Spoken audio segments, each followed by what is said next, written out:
I'm Jim Kirchherr. If the health insurance marketplace were running flawlessly and nobody had any questions about the Affordable Care Act, we probably wouldn't be here tonight.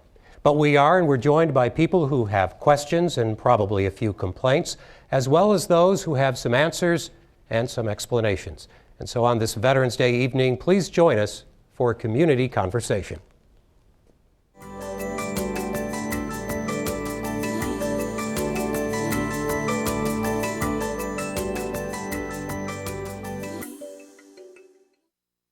Nine's health coverage is supported in part by the Missouri Foundation for Health.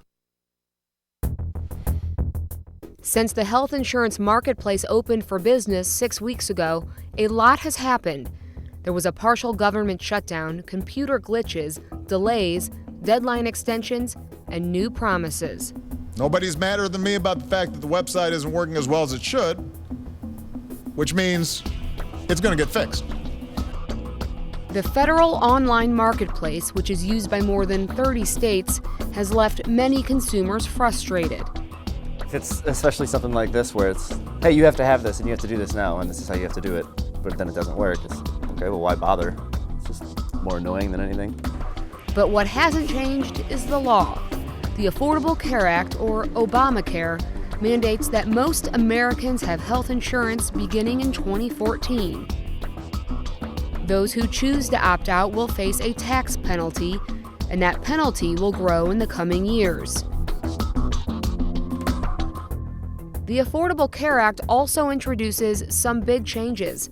You can't be turned down because of a pre-existing health condition. Women will no longer be charged more for being a woman, and all insurance plans must meet a minimum standard of coverage. As a result, many individuals whose policies don't offer the 10 essential health benefits are getting notices that their policies are being canceled. This has caused concern and created complications and plenty of questions.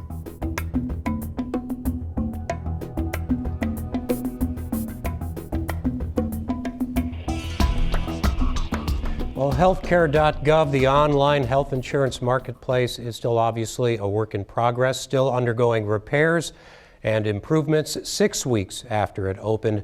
And those people who need to buy health coverage under the Affordable Care Act have some deadlines approaching. We'll be updating all of that and much more tonight. The folks who are in the studio with us tonight are consumers, they're experts, they're interested parties. And we're going to consider all of you guys part of our panel tonight. But we've asked a couple of folks to sit up front to get things started. First of all, they're both involved in the enrollment and the informational campaign in Missouri. Ryan Barker is with the Missouri Foundation for Health, also a funder of the Nine Network and our continuing coverage of the Affordable Care Act.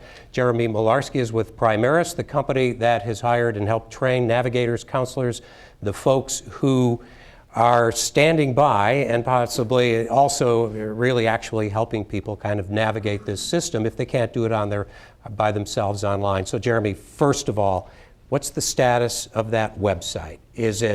We know it's not fully functioning, is it getting better, or are we just still waiting? It gets better in fits and starts, Jim. We've noticed some improvements. We've had a few people get completely through enrollment. However, I think it's kind of important to keep in mind that there's still a lot of time left, number one. And number two, there's a lot of information out there that people can get to gather together, make their decision, figure out what their family budget is, what their health needs are. And navigators and certified counselors can help them understand the law, how it affects them, what help they can get to pay, if any. Most people do qualify for some kind of help in paying for their insurance plans, and what plans are out there, and do they meet their family's needs? Are people finding the prices? I know one of the things they said initially was, well, if the folks can at least find out what they're going to buy and what it's going to cost, then they'll be ready to jump in when it's up and running. Are people getting to that point or almost to that point? I can tell you a few anecdotes, and I do realize that the plural of anecdotes is not data, but I'll share them anyway. I met about 2 weeks ago with a young woman, 37 years old. She runs her own small business. Her husband is a full-time student in MU. She's never had health insurance before in her life. In fact, she's held off on any decisions to make a family because of this status in her family. She has access to what's called a silver plan that's probably going to cost her about $80 a month. We weren't able to get her all the way through the enrollment process on healthcare.gov, but because we know her income based on her tax form, and we know about what kind of plans are available in her area, we're able to figure that out for her and get her some exact numbers. So when the site is up and running, and we're expecting it to be up and running by the end of November, according to the federal government, she'll be in a much better position to make that decision. This is not a process that lends itself to just quick decisions. It's one that invites itself to deliberation. So this is the time for people to deliberate. This is the time for people to sit down with the numbers, and we're helping them with that. Okay, I want to remind everybody there's a lot of information out there, a lot of websites and links, and you can find them. There's a good place to start 9net.org /health, 9net.org /health. Ryan Barker's with the Missouri Foundation for Health. You guys, because the state of Missouri, the government is having nothing to do with implementing, with promoting, with helping people. Missouri Foundation for Health, one of the organizations, not the only organization in the state, that's helping people do that. You've got hundreds, I think, of healthcare community organizations that you're working with. These folks, they were all ready. This has got to be tremendously frustrating and disappointing for you. Yeah, I mean, so last March, our board of directors tasked us with helping reduce the number of uninsured Missouri through these health insurance marketplaces, and we as a staff knew right away we couldn't do this on our own. And so the foundation formed the Cover Missouri Coalition, which we are very proud of the members and the community partners we have at the table, and the work that we're doing on awareness and education, and eventually we'll get to enrollment. It was a frustrating month of October. I mean, I think all of us would say that. But for now, we are very focused on education, awareness. There's a lot of Missourians still out there that just do not understand what this means to them and how it impacts their lives. Okay, we do want to take questions and comments from viewers tonight as well on Twitter. It's #9health. So before we get too deep into this with panelists and audience and the experts and the consumers, we do want to start with a question that we have already gotten. And here it is. I thought the ACA is open for everyone to sign up. Can someone verify that for me? So I want to go into the audience because we've got a number of navigators and counselors. And actually this question, like a lot of things about the Affordable Care Act, can be read a couple of different ways. So is the web, and let's talk not about the Affordable Care Act, but the online, the website, is it open for everybody to shop on? The website is open for everybody to shop on. I've helped folks. I've been working with a lady for a couple of weeks. Like Jeremy said, there's some kinks in it, but anything new that happens, there's always some kinks and some things to work out.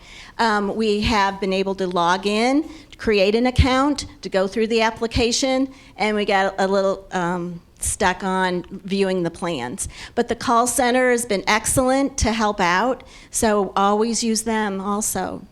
Okay, so let me continue to read this question or interpret it in a way.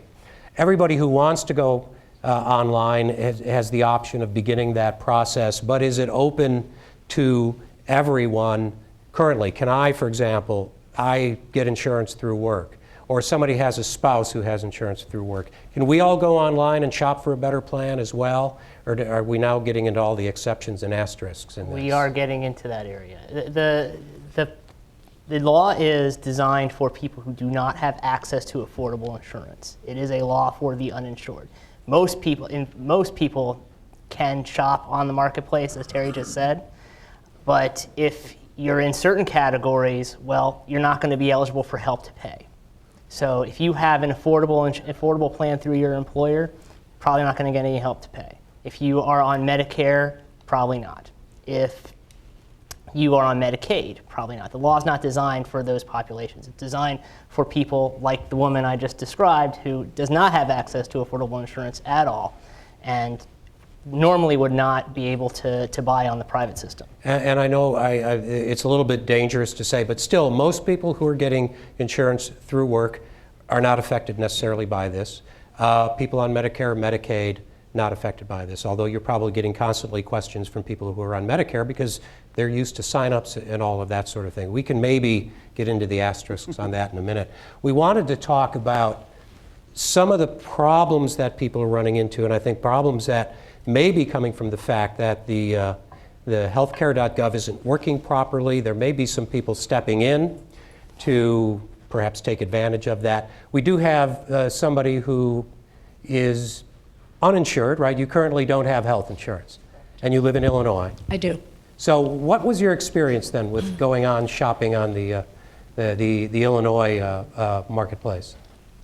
I haven't been able to get through the Illinois marketplace, but I went to kaiserfoundation.org and used the calculator and was given a number of what my options would be along with 3 other plans.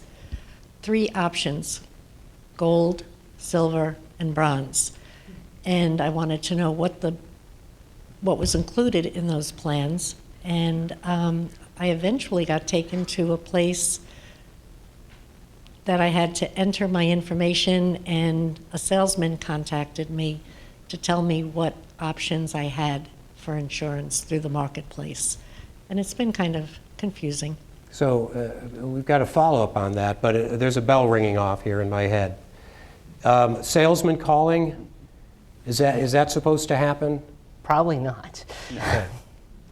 So this is one of the tough things that we're seeing, is that there is a lot of misinformation, it's very easy on the internet to end up where you don't intend to end up and click on something that you don't intend to click on, or you don't know that it's taking you somewhere. So nobody should be calling. There shouldn't be an insurance agent calling you when you're entering information if you are on the official website. So we are making sure consumers know the only official health insurance marketplace for Missouri and Illinois is healthcare.gov.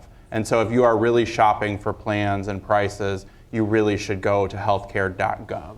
Now, somebody was selling you a plan, but it wasn't an Affordable Care Act plan. So they were offering you something off of that as well, right?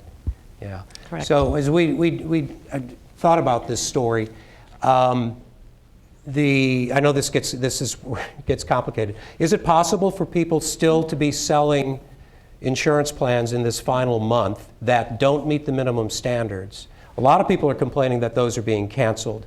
Is it possible that somebody was trying to sell her I won't say substandard, but something that won't meet the new standards for the coming year? I mean, is that something that could possibly be happening, or we just don't know? Yeah, so it could still be. There's a lot of the new rules, insurance rules, that come into effect on January 1st of 2014. We still have some time where there could be insurance policies that don't have to meet those standards that are sold this year before the end of the year, that you could have for a year before they have to meet those standards. And I'm not saying there was fraud involved here. This could be, but the question of fraud comes up. There's a lot of websites. There's a lot of people making phone calls. Anybody dealing with any issues of fraud? Have you guys been hearing more than anecdotes, or are you just putting out the warning? And of course, the warning is if somebody is asking you for money, they're not really part of the Affordable Care Act. Is that accurate? Yes, Jim, that is the rule of thumb. I have not come into firsthand contact with what I would consider fraud. I have seen some very questionable ads in my local newspaper. The term navigator seems to be thrown around, I think, a little more liberally than it should. If you are really dealing with a true navigator, they will have a federal certificate. In the state of Missouri, they will have a state license, and they will not, as you just mentioned, charge for their services. Anybody who does is not a navigator. Okay, so I wanted to ask the folks who are sort of in the trenches with this. Margie has a navigator / counselor. Go ahead. John Meyer, I'm a navigator. And what's the experience that you're having at this point? We have people staffed in our office to take walk-ins, and right now we've got people basically looking for information, as you say. There's a lot of uncertainty out there. Also, we have people on staff receiving calls, and are people frustrated and angry? Are they complaining, or are they saying, this is something I need and I want, can you help me? Or is it a little bit of all of that? I can say we've had a little bit of all of that. I think people are watching the news, and it's not a big surprise that they don't get as far as they want to get. Most of the people that come in are curious and grateful for the opportunity to see how far they can get, is my experience.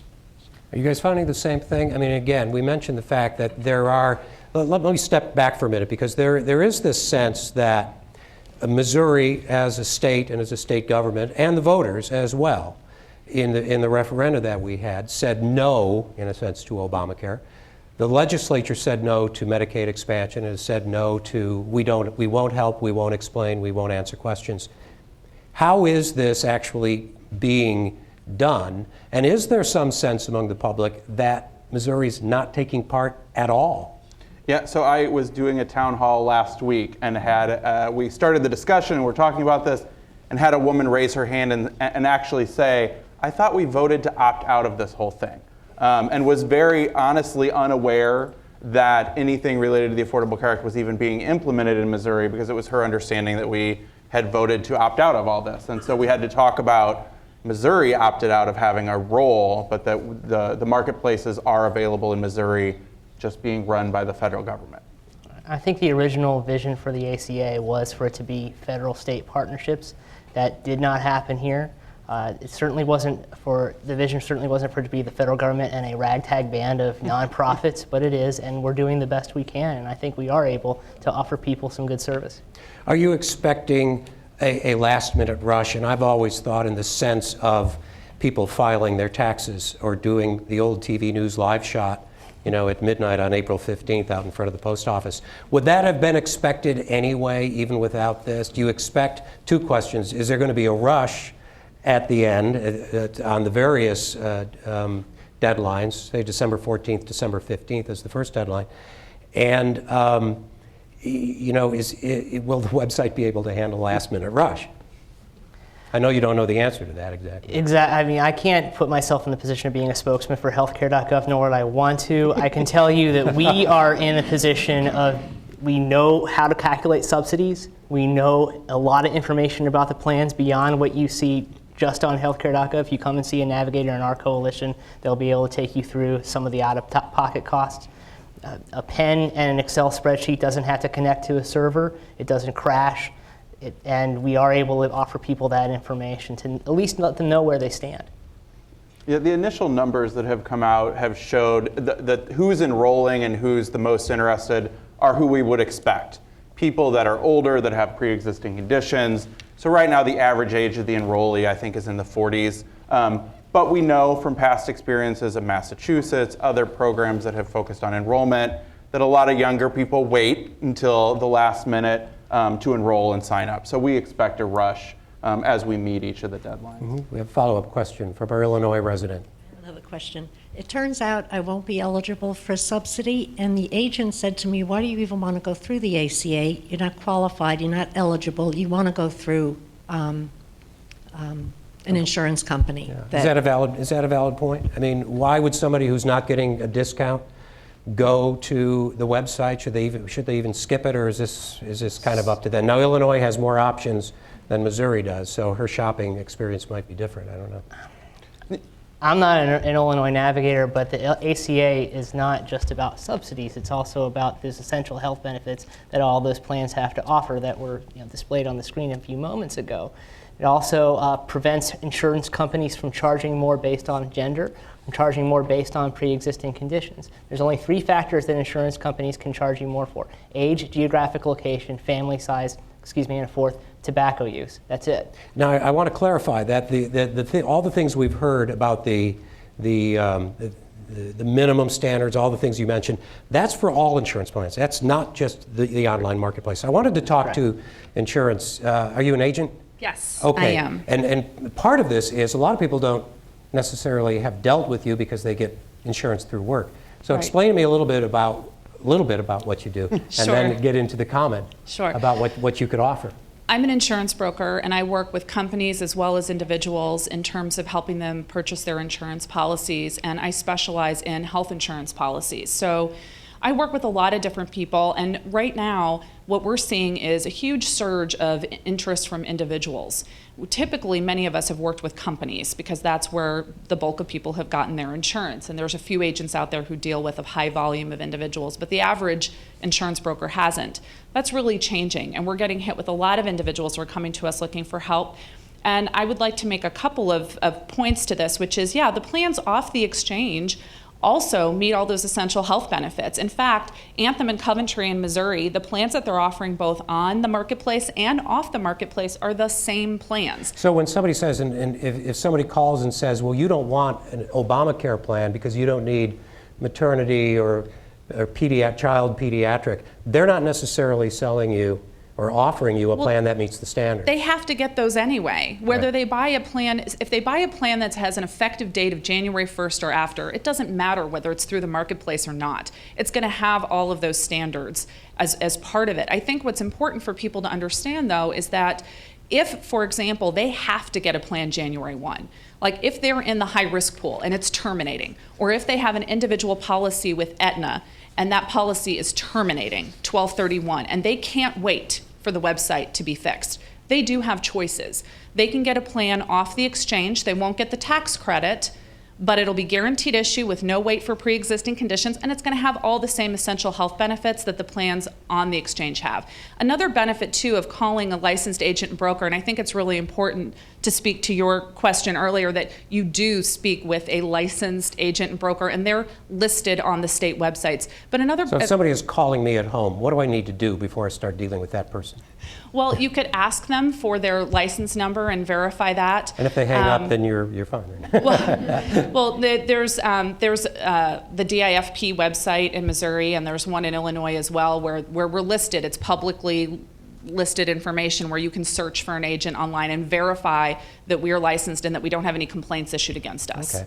I want to go through, we want to repeat, because these are the essential health benefits that are required now under the Affordable Care Act for all of the health insurance policies: ambulatory patient services, emergency services, hospitalization, maternity and newborn care, mental health and substance abuse disorder services, including behavioral health treatment, prescription drugs, rehabilitative and habilitative services and devices, laboratory services, preventive and wellness services and chronic disease management, pediatric services, including oral and vision care. So every plan that you buy starting effective January 1st has to include some level of coverage in all of those.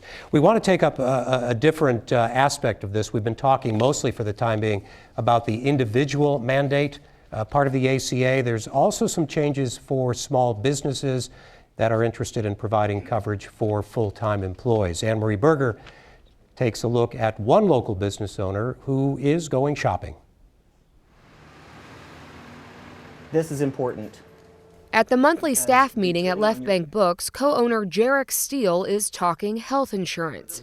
He's only got 12 full-time employees, but they get health insurance because he thinks it's the right thing to do and helps keep good workers on staff. Problem is, it's expensive and not that good of a plan.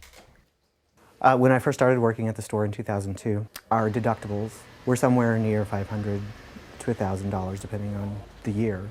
Now, in 2013, our deductible is $5,000. So what that means for you in terms of your income is that this is catastrophic insurance, meaning if you fall down the stairs and break every bone in your body, you won't go bankrupt. Mary Timmel of the Small Business Majority works with business owners on these kinds of things and thinks more small businesses would provide health insurance if the cost came down. Why is it hard for small businesses to get affordable health insurance? There's generally the size of the business. They're looked at by how many employees they have and the age and different conditions of those employees. They're not able to spread the risk around the way that large businesses are. And there's also those that administrative cost is heavier. It's a heavier burden on small businesses.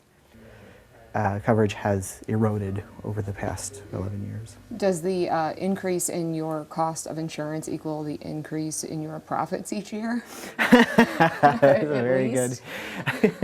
No. So he's looking for a better plan and a better deal on the shop marketplace. I'm really hopeful. Compared to what we have now, I think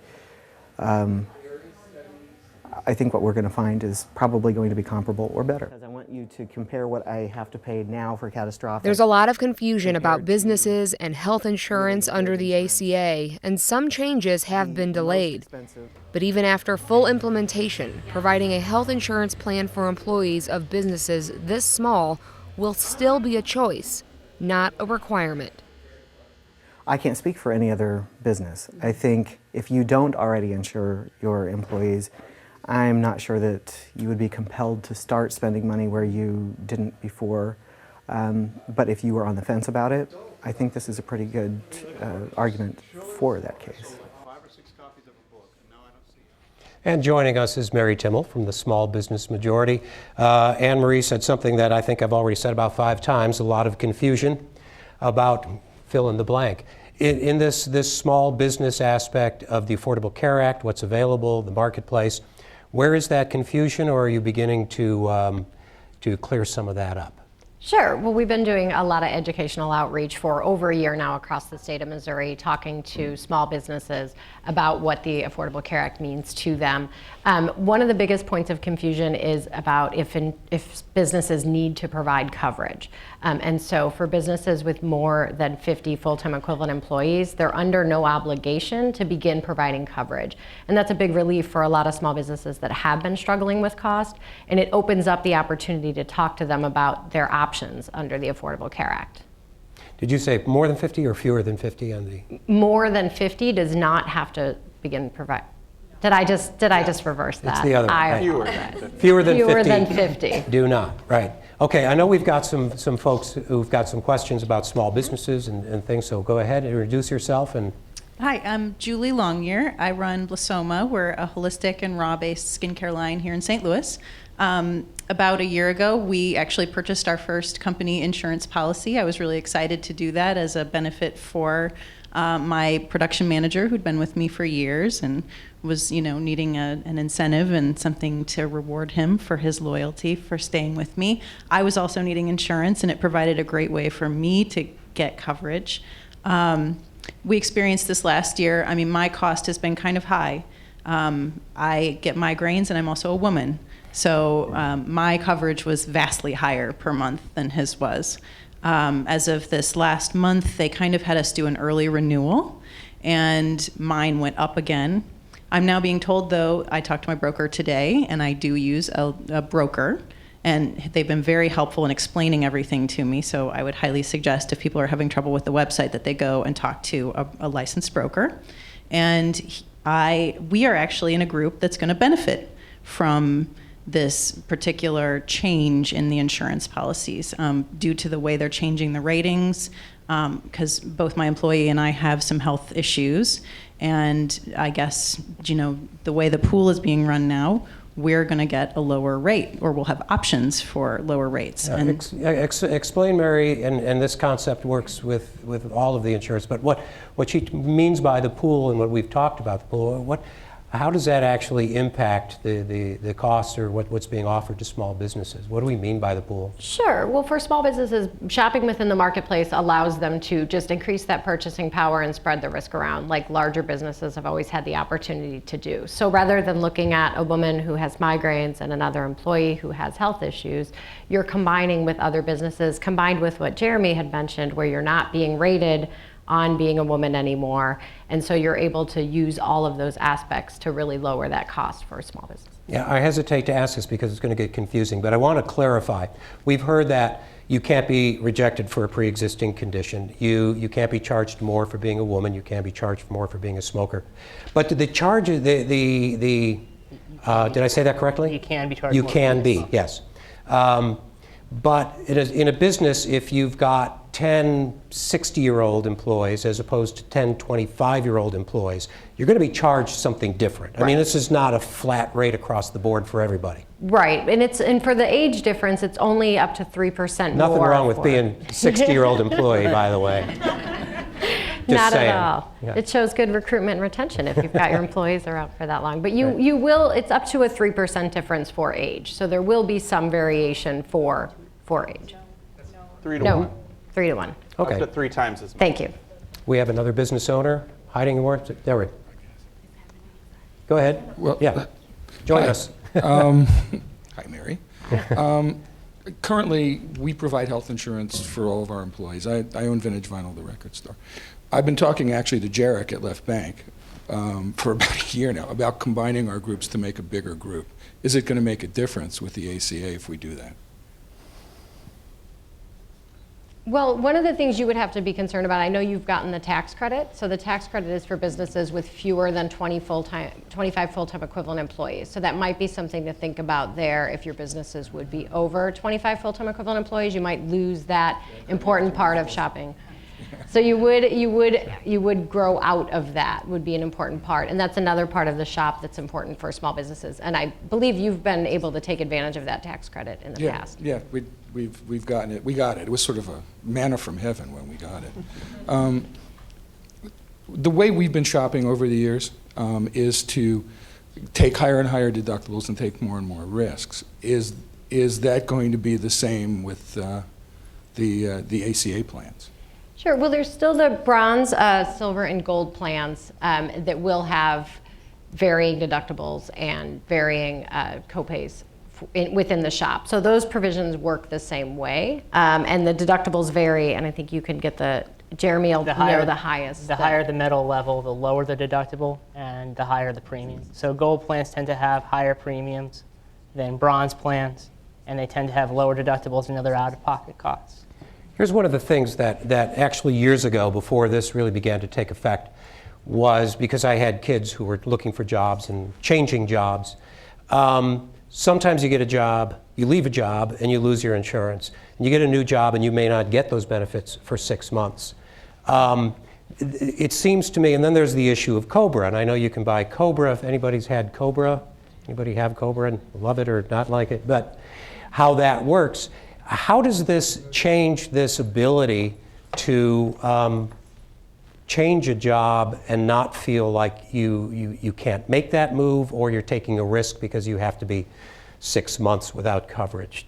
Does this address that issue? It's one of the real benefits to the marketplace is that we call it portable, which means you can take it from one job to another. So if you're purchasing insurance as an individual or family in the marketplace, in the new health insurance marketplace, you can switch jobs. Now, it may impact how much you're paying if you get a really good job and your income goes up, but it is insurance that you can take with you from one job to another, which for a lot of families, there are a lot of people that stay with a job because of the insurance, of what it's offered at that employment. And so we really think this could make a difference in terms of families being more flexible with able to really move in their careers. We actually are working with the Kirchherr Family Foundation, who's doing some national survey work over a course of several years to see, does the health insurance marketplace make a difference in the lives of families from a financial perspective, but also from an employment perspective? Does it allow people to move jobs and change employment? Another side of that is that it also incentivizes, you could argue that it incentivizes entrepreneurship.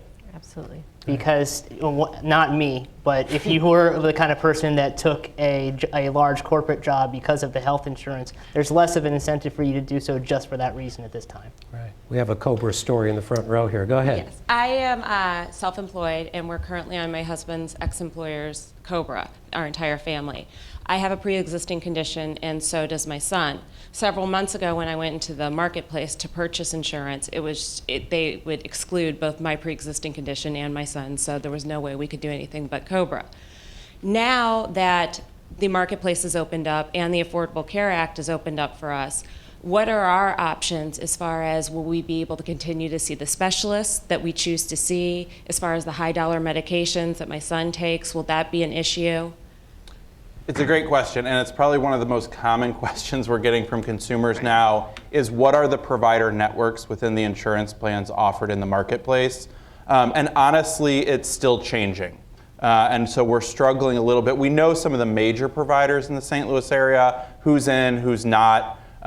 In terms of some of the other specialists, some of the other providers, we're hearing that negotiation is still going on. So just last week, we heard a little bit more about some providers that are in one network and not in another.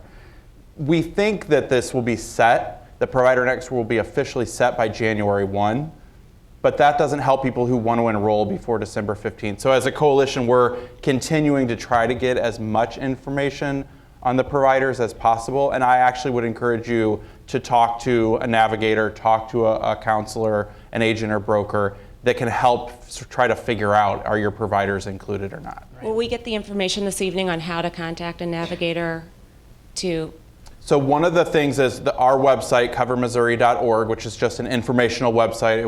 It's not selling insurance to anybody, but there's a zip code or county level locator on there where you can go in and put in your zip code and find out who are the navigators, who are the counselors, and we're starting to add agents and brokers that have gotten their federal certification. So they'll be included too. Yeah, it seems that there's one group of folks like you who have doctors, have people you're seeing. There's another group who are younger people who maybe never go to a doctor, don't understand that when they get a plan that it's a limited group or a hospital or where they can go. I have another question though, and that's for the folks who may be in that, let's say you're 23, 24, you're making $18,000, $22,000 a year. Maybe 2 years ago you made 15, maybe this year you're making 22. You're supposed to plug in an income for next year, right? For 2014. For 2014. So you're going online and you're thinking, well, let's see, 2 years ago I made 15.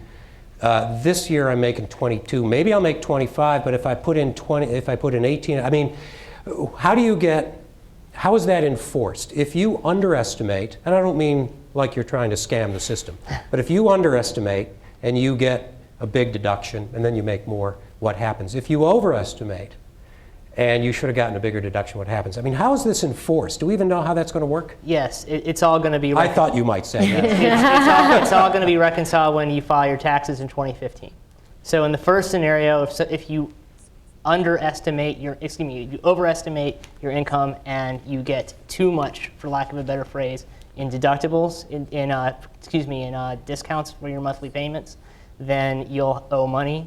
If you get too little in monthly discounts, then you'll have either less money to pay for the government or more of a tax credit, or more of a refund, An important thing for consumers to know also is yes, they will reconcile it on your taxes, and if you will either owe or they will owe you, but you also can report changes in your income throughout the year, and we think that's really important. If you have a major change in your income, report it to the marketplace and they will adjust your subsidies right away, and then you won't have that issue on your taxes. And you can set what it is each month. Okay. You have the power to do that. Right, because I figured that there's going to be a lot of people thinking, am I going to get in trouble by being too high or too low?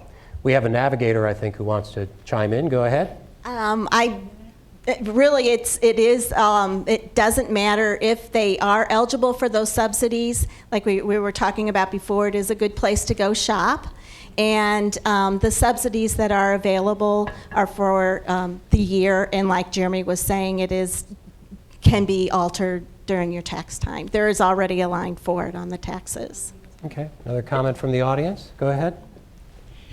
Hello, I'm Susan Carpenter, and I wanted to tell you, if you could get through the website and you could actually look at your insurance options, in fact, you would find that as an individual, you have 25 different plan options. Obviously, with the two carriers we've already discussed, Anthem Blue Cross Blue Shield and Coventry Healthcare. And then for the businesses, there are 3 options on the health insurance marketplace. So again, definitely you need to be consulting with someone who can help you sort through all those different plan options.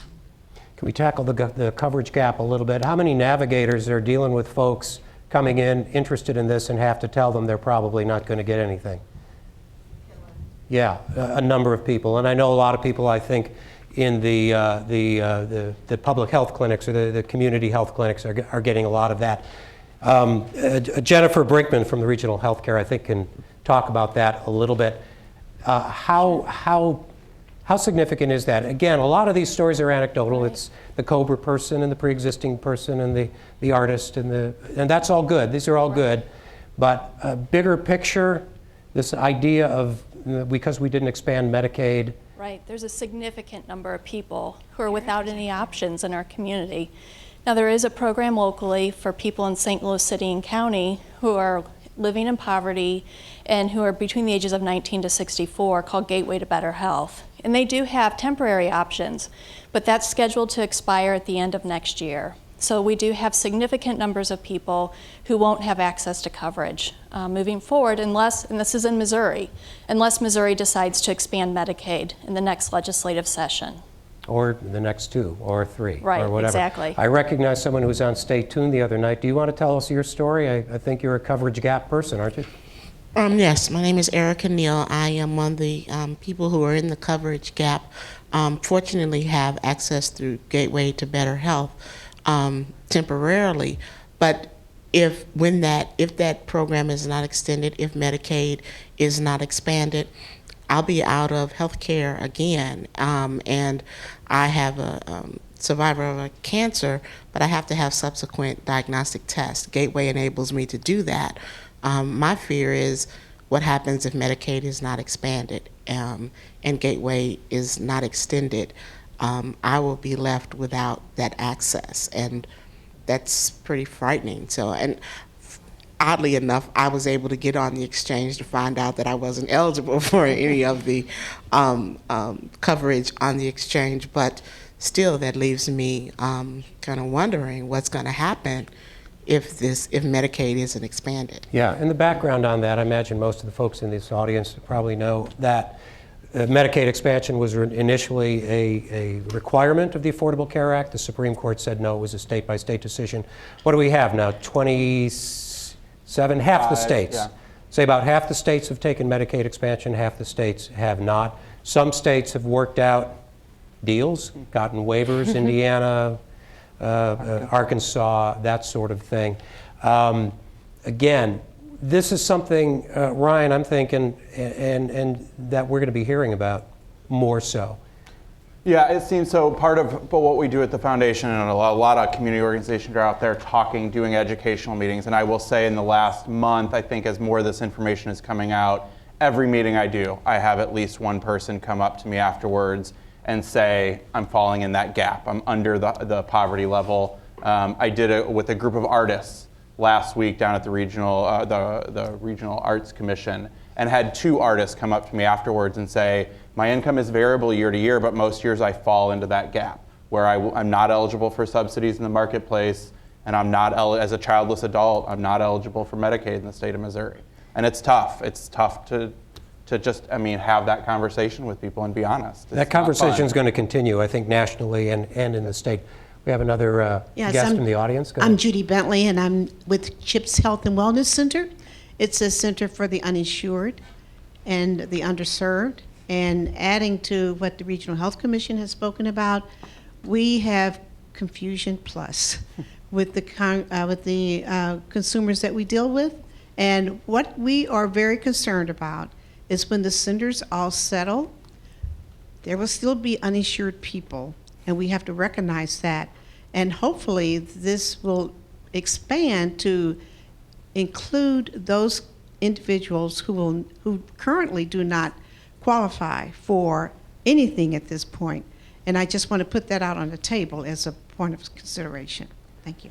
Ryan, the thing is, I know you guys are running the Cover Missouri effort, but really the mission is access. So can we step back for a minute and get off some of the details? But really the bigger issue in this, and I imagine some folks in the audience have some input on this as well, and that is, does this really improve in the long run access to health care and affordable health care? I mean, that's what this law is called.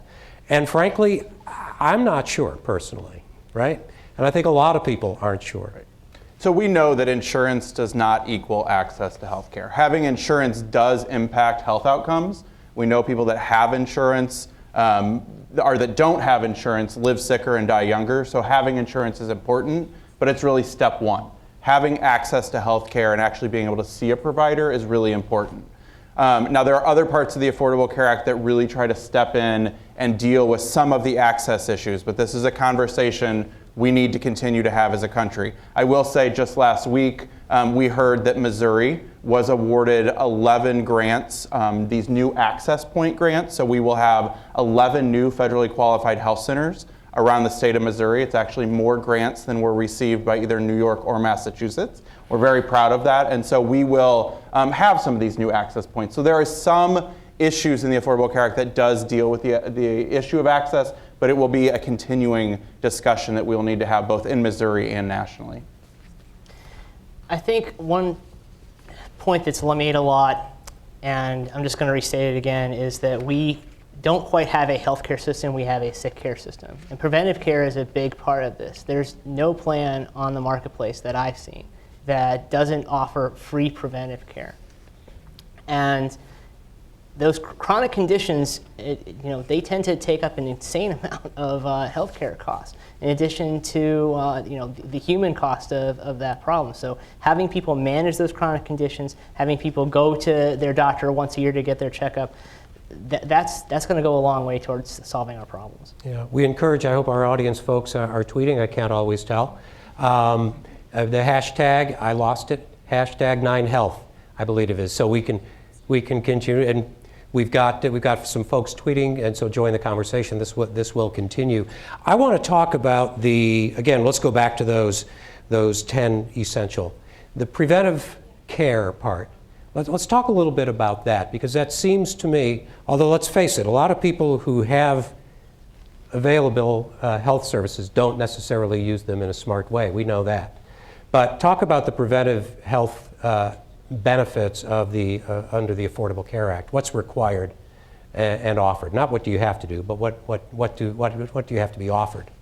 There has to be some kind of preventive care offered by each plan if you want to sell on the marketplace. It's pretty simple. So, what does that mean, though, preventive care?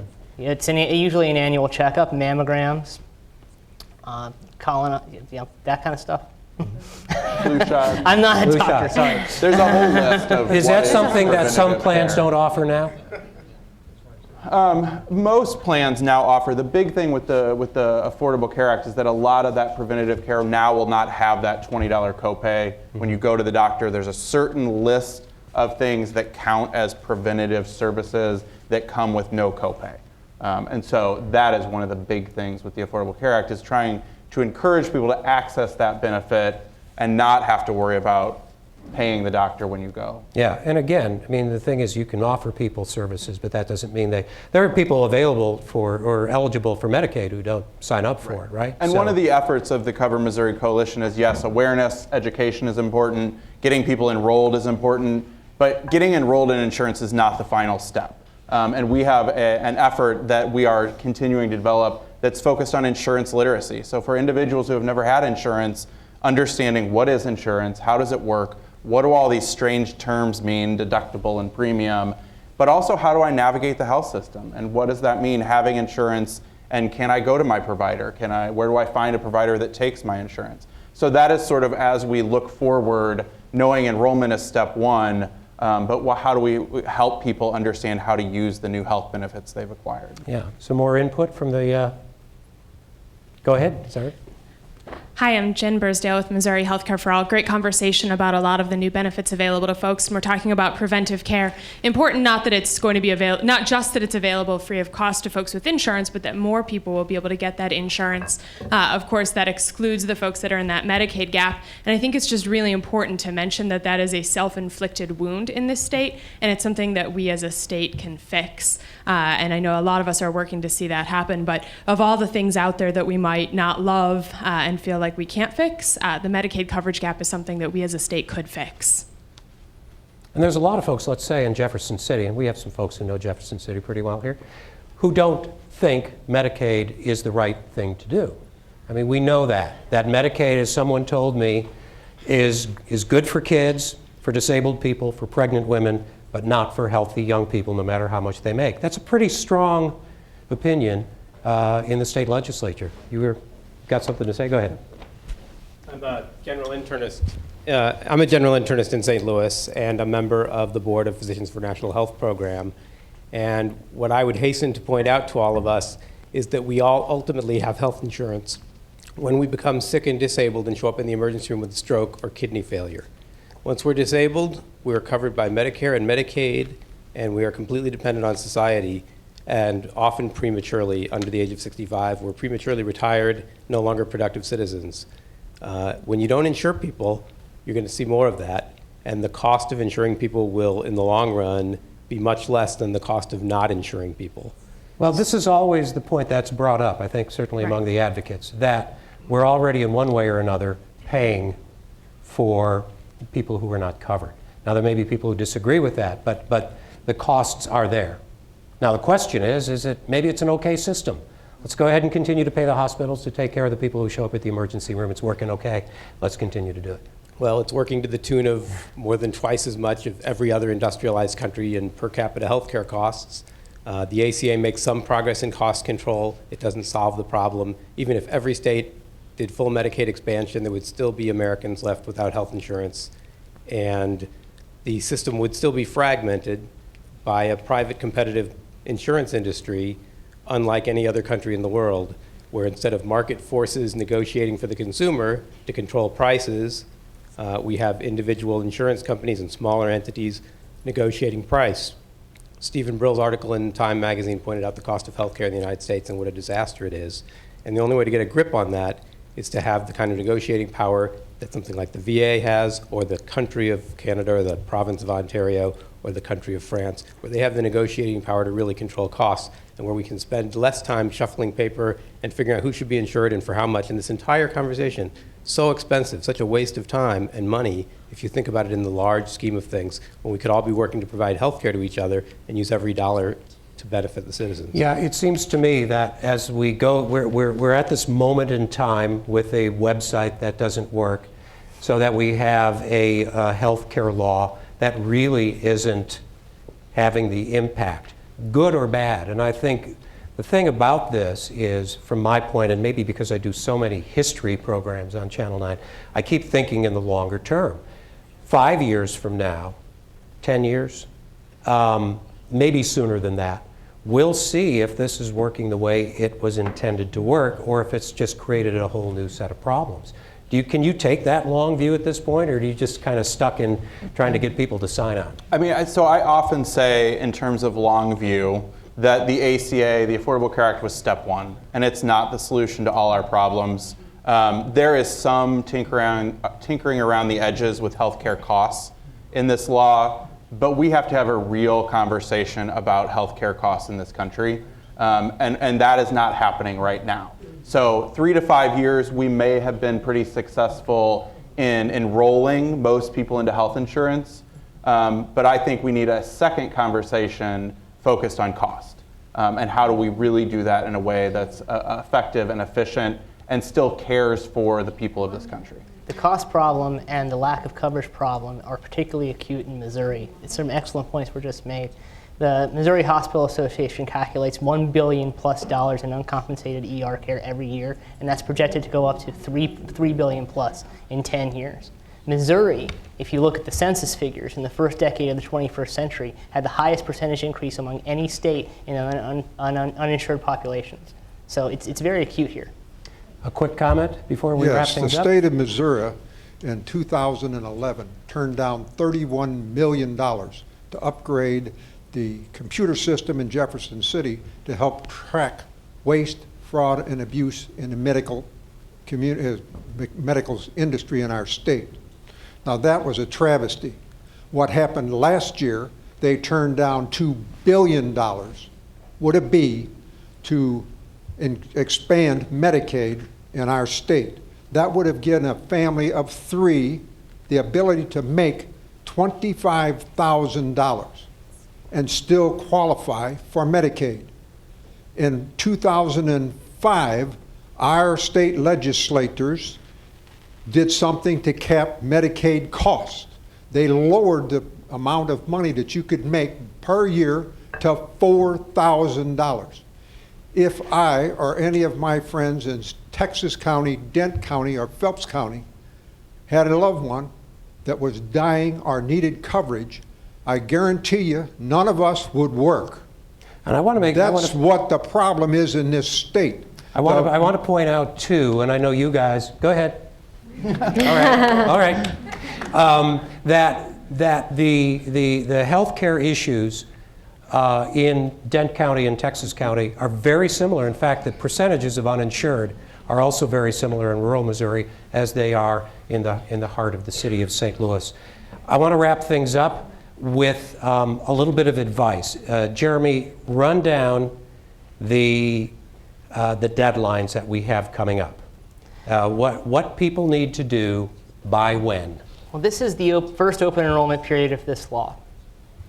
You have until March 31st to enroll in some kind of plan without facing any kind of tax penalty if you have affordable insurance available to you. You have until December 15th of this year to enroll in a plan and be covered on January 1st. That said, if you have some kind of qualifying life event, you're divorced, you lose your job, etc., you can enroll anytime during the year if it's a special event for you.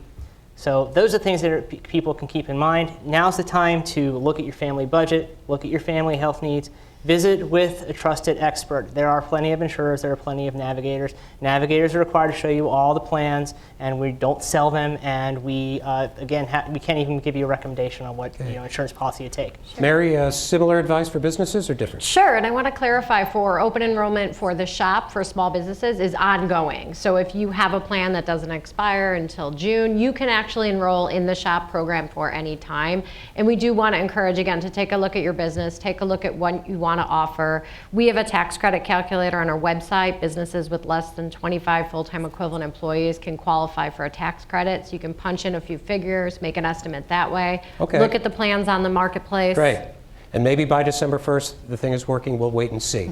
I want to thank everybody for joining us on this Veterans Day, and thank those who participated here tonight and in the studio, at home, and on social media. In fact, we're going to continue with this discussion online, so join us there as well. Plenty of more information. You can find it at 9net.org/health. I'm Jim Kirchherr. Thanks for joining us, and I'll see you next time. 9's health coverage is supported in part by the Missouri Foundation for Health.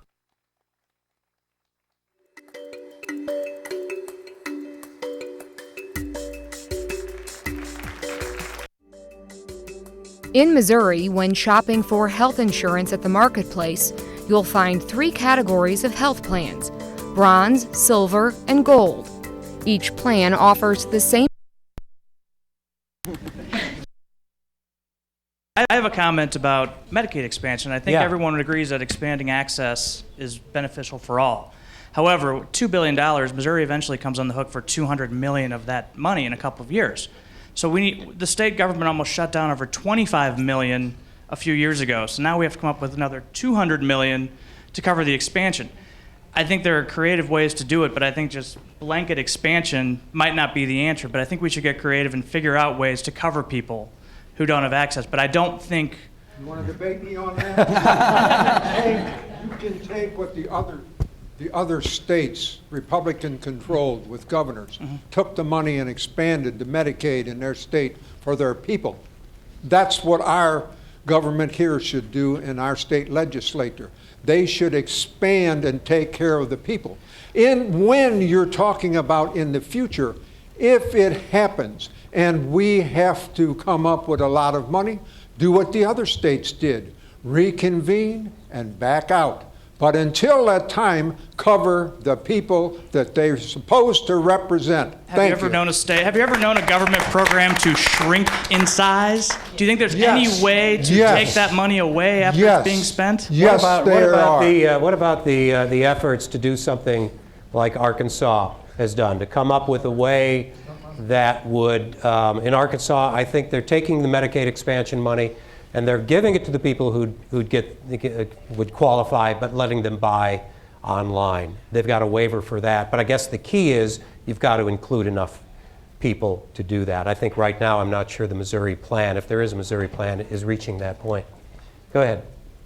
So the good news in Missouri is that we do have legislators that are looking at all of those options that are out there. We can look to other states for some creative options, ways to get this done. The devil's in the details, making sure that it really helps people. For Missouri Healthcare for All, I think what's really important is that we as a state budget for the things that matter most. Medicaid expansion is going to save lives in this state. We do a lot of other things as a state that aren't going to save lives. So it seems like this is a priority. We know it's going to bring in tremendous dollars. It's going to create jobs, which in turn generate state revenue. So a lot of studies have said it would actually be a net gain for the state. But even beyond that, I think we have to look at what's the most important thing, saving the lives of our citizens, and our legislators need to figure out a way to get that done. Go ahead, right here. So I have a question in relating to the tax subsidies. I've heard confusion from individuals who I've spoke to in regards to whether or not they will be eligible, if they are eligible for tax subsidies, if they're eligible at both the bronze, silver, gold, and premium. We've heard from individuals that I've spoken to that they were told that they're ineligible at higher levels than bronze. Is this the case? No. No. So they calculate your subsidy based on the silver plan. And then you get that same subsidy amount whether you go up to a gold plan or down to a bronze plan. But yeah, yes. Where there might be some nuance to that is for help with out-of-pocket costs. If you make 2.5% of the federal poverty level or less, 2.5 times the federal poverty level or less, and you buy a silver plan only, you can get help with the out-of-pocket costs. But the monthly discounts, that's for all levels of plans, if you're eligible for it. So really, it's kind of based on the best, what might be considered the best deal would be maybe at the silver level in terms of affordability and balanced with what you get out of it? I'll give you. I mean, if you can afford a gold plan, you Right. probably aren't getting a big subsidy anyway, I wouldn't think. I mean, Well, the subsidy is flat, and you can apply to every level of plan. So since gold plans have a higher level of a premium, you're paying more for gold in that scenario. I want to go back a second. It's going to depend on, again, your income level and what is in your budget and what your family needs. We had a client who had access to a $2 a month bronze plan. She didn't like the deductible. She qualified. She qualified for what's called cost savings reduction. She was under that 2.5 times the federal poverty level, and she opted to get a silver plan instead for that reason. Cost her about $80 a month. Yep, go ahead. Hello. Yes, I have a question that comes back to Medicaid expansion. It's my understanding that there was a federal pool of money that goes to help hospitals pay for the costs of providing care to the uninsured. And it's my understanding that the Affordable Care Act, basically in predicting that states were all going to be insuring those who are uninsured with Medicaid, that this pool of money is going to be depleting over time. What are going to be the effects of that to the uninsured who are under the federal poverty line and won't be able to access care through the health insurance marketplace? Anybody running a hospital in this room? And what are going to be the effects of that to the people who actually have to pay for their health insurance? Are their costs going to go up as well? It's a great question, and so it's one of the intricacies of the Affordable Care Act. But part of what Congress was thinking when they passed the Affordable Care Act was we currently have about 48 million uninsured Americans. The Affordable Care Act, between the marketplaces and the Medicaid expansion, would have covered about 36 million out of that 48 million. There is a huge pool of money called DSH money, disproportionate share hospital dollars, that goes to hospitals that treat a high number of uninsured patients. So Congress said, well, if we are going to cover 3/4 of the uninsured, we can take about 3/4 of those DSH dollars and reallocate them. So they reallocated them to things like expanding Medicaid and subsidies in the marketplace. The issue is the Supreme Court ruled Medicaid is optional for states, but the Supreme Court said nothing about these DSH dollar cuts. So the DSH cuts are moving forward and will start in 2014. So Missouri is slated to lose about $400 million in DSH fund just next year. You could argue that the administration is using that as a stick to convince states that they need to sign up for Medicaid expansion. A little bit, but you could also argue that, it's the law. So the administration doesn't have a lot But it's that it can not the do law about it. as they conceived it. That's right. That seems to be the problem. The law as it was passed is not the law that we necessarily have, and that's what creates some of these And the DSH cuts will have a huge impact on hospitals and their ability to serve the uninsured. Urban hospitals will survive. It's going to be tough, but they will. What we really worry about is our more rural hospitals. Salem Memorial District Hospital will lose about $1.5 million next year, and their CEO has said they will close their ER. Yeah. Those sorts of things are the things that could have an impact on legislators when they go back to Jefferson City. If their local hospital is teetering on the edge, they may have to consider readjusting where they stand on that. Go ahead. So my name's Rachel. I'm actually a medical social worker for a local hospital. And actually, you just stated my point where when those DSH funds, no, that's okay. When the Medicaid expansion didn't happen here and the DSH funds went away, that's going to, I mean, as you said, that's going to be a real blow to a lot of the hospitals, even those that are a bit bigger, that do, that may still make it, but it's going to be really hard to be sustainable because of the cushion that did provide. So just to reiterate that point. And the rule around emergency rooms still have to treat every patient that walks through the door. So they will still be seeing patients, treating patients. The only people they get to negotiate prices with are private insurance companies. So ultimately it will come back to us. It will come back to those of us with private insurance, because hospitals don't get to negotiate with Medicare and Medicaid. They negotiate with private insurance, so the cost will be borne by all of us. And this has never happened to me, but I assumed if I didn't pay at the emergency room, they would try to get me to pay. So they would. So the effort continues to get people to pay. I mean, it's not just like, oh, no problem, we've got dish money. Pick up right where you left off. The dish money makes the hospital whole. So that if an uninsured patient comes to the hospital and can't afford their care, the hospital is made whole by the dish money.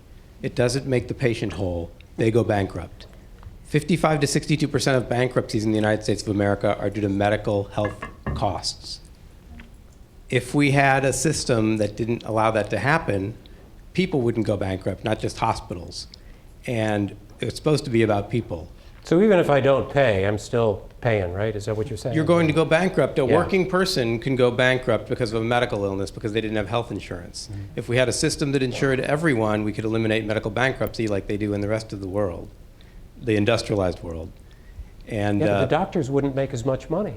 The general internists in Canada make more than the general internists in the United States. The pediatricians in Canada make more than the pediatricians in the United States. And just remember, when it comes to the insurance industry, one man's wasteful government spending is another person's income, and that goes for subsidized insurance companies as well as doctors who receive Medicare money. So it's a budget that needs to be managed, but we need to manage it in a logical way. And letting people go bankrupt is not good. 1 in 1,000 people who lack health insurance will die per year. So if you have 45 million Americans without health insurance, 45,000 Americans die annually from lack of health insurance. That's the situation we're in currently. Okay, let's go. One more comment. Go ahead. Yes, there's been a lot of talk about subsidies and insurance, et cetera. And I haven't heard anybody talking about squaring the increasing premiums to have a decreasing pool of doctors willing to accept these programs, and secondarily, increasing premiums with tax subsidies, and from what I can see, a decreasing compensation to the doctors who are providing the health care that we're supposed to get. Now, health care is what the issue is, and when you decrease your pool and decrease the compensation to the pool, how do you maintain inequality? Well, so I will say that private insurance, and even the private insurance on the marketplace, is the best payer for doctors and providers. Now, we have a provider shortage in this country. We're starting to see fewer doctors accepting new Medicare patients, and we know that we have a shortage, especially of primary care providers. Now, part of the Affordable Care Act does provide some new models of care. We cannot train and graduate primary care providers fast enough to meet the shortage. So we have to approach this from a different perspective. We have to create different models of care that use other healthcare professionals. And there are lots of really great healthcare professionals that aren't doctors, that are nurses, advanced practice nurses, nurse practitioners, public health workers, nutritionists, dietitians. Those are all social workers. I'm a social worker, I should have said so. So all of those form a team when it comes to somebody's health care. And the new models of care in the Affordable Care Act. Don't forget the pharmacists. There you go, pharmacists, sorry. Pharmacists, there they are. They are all part of the team. And so providing care in a way that is provided as a team relieves some of the pressure that we have from physician shortages in primary care. And so I think some of these new models that we see because of the ACA will have an impact on that. Go ahead. Last comment. My name is Danielle Fox from St. Louis College of Pharmacy, and that brings up a great point. Being pharmacy students, we would love to be a part of the all-inclusive healthcare team, but we have to be recognized as providers. We do not all currently have provider status, even in Missouri, and part of that is due to the legislation. There are maybe no pharmacists in legislation right now, so we can't advocate for pharmacists to be a part of the healthcare. And like another point was brought up, the amount of reimbursement that we're getting through Medicare, whether we're offering MTM services or MTS services, is declining. So therefore, that's also negatively impacting what we can do personally as pharmacists. So something to think about. Well, I've got to wrap things up because I think next year, I mean, the real story is really what we've been talking about in this last bit, which is access to primary care, access to health care, which is what you guys are all about, if we get off this, this immediate issue. And maybe if there's a Congress that can work together to fix what's broken in it, I'm not sure that's possible at this point. So again, I want to thank everybody for coming here tonight. I wish we could sometimes reverse this, because if you've never watched the after the show online stuff, it really starts sounding a lot more like this. You were on that the other night and really picked things up. So again, thanks for coming here. Thanks for participating. I hope we've helped just a little bit, and maybe we'll bring you back and see how things are going in a while. Thank you.